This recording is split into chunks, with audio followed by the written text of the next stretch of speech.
সেখান থেকে হামজা গুলিস্তানের সবুজ গালিচায় এ যেন ক্রিশ্চিয়ানো রোনালদো।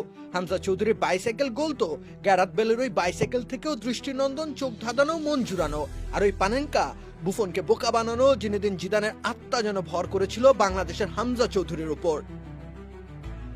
একই ম্যাচে গোটা ফুটবলের প্রামাণ্য চিত্র এঁকে দিলেন হামজা চৌধুরী।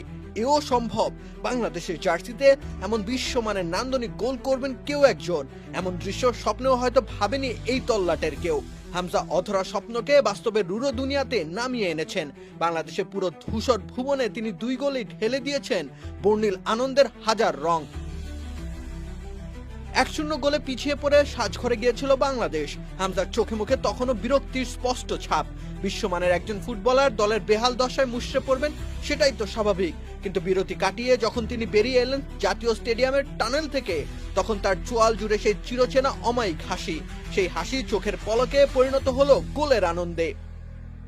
আর এটা ওটা না, কাপড় ধোয়ার একটাই সলিউশন, চাকা অল ইন ওয়ান। এ কি আর যেন তেন গোল, এ যেন বিশ্ব সেরা গোল। এক লহমায় জুভেন্টাসের বিপক্ষে করা ক্রিশ্চিয়ানো রোনালদোর ফেমাস বাইসাইকেল গোল ভেসে উঠল। অবচেতন মনে লিভারপুলের বিরুদ্ধে করা গ্যারাথ বেলের বাইসাইকেলের দৃশ্য চলে এলো। হামজা চৌধুরী ডি বক্সের ভেতরে সেই গোলগুলোর অবিকল চিত্র অঙ্কন করলেন। 46 মিনিটের মাথায় ম্যাচের সমতায় ফেরে বাংলাদেশ। কিন্তু হামজা তো এক দুর্বার শক্তি। হামজা শব্দের অর্থ সিংহ। সেই সিংহরূপে তিনি বনে গেলেন দলের রক্ষাকর্তা। রাকিব হোসেনের আদায় করা পেনাল্টিতে ঠান্ডা মাথায় পানেনকা শট হামজার। জিয়ানলুইজি বুফনের স্মৃতিতে জিনেদিন জিদানের যে গোলটা এখনো উজ্জ্বল, ঠিক তেমন এক গোলই আদায় করলেন বাংলাদেশের সিংহ। এক ম্যাচে 2 বিশ্বমানের গোল, বাংলাদেশের জার্সিতে, বাংলাদেশের মাটিতে। এ যেন অলীক স্বপ্ন। হামজা সেই অবাস্তবকেই চোখের সামনে এনে দাঁড় করিয়েছেন। অবশ্য তিনি তো স্বপ্ন বাস্তব করার অন্যতম কারিগর। র্যাঙ্কিং এর তলানির একটা দলে তিনি খেলবেন, সেটাই তো ছিল স্বপ্ন। সেই স্বপ্নকে বাস্তব করেছেন তিনি নিজে এসে।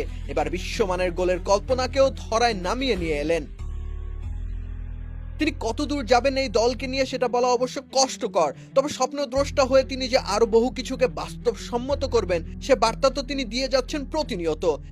তার মুখের ওই বিস্তৃত হাসি প্রতিবারই তো বাংলার মাঠে ঘাটে দিয়ে যাচ্ছে নবান্নের আনন্দ, শরতের শীতল স্রোত। রাকিব হোসেন রুম্মান, খেলা 71।